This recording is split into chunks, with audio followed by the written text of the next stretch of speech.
Holiness matters அப்படின்ட்டு.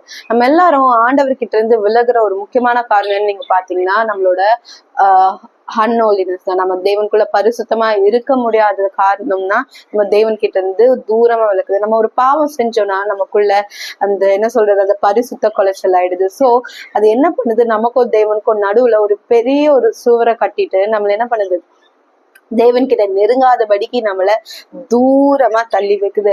அதற்கு நம்ம என்ன பண்ணணும்ன்றதுதான் இன்னைக்கு நம்ம பார்க்க போறோம். எப்படி நம்ம மீண்டும் நம்மளோட ரிலேஷன்ஷிப் வித் காட சரி பண்ணிக்கிறதுன்றத நம்ம பார்க்க போறோம். அதுக்கு ஒரு வசனத்தை வாசிக்கலாம்.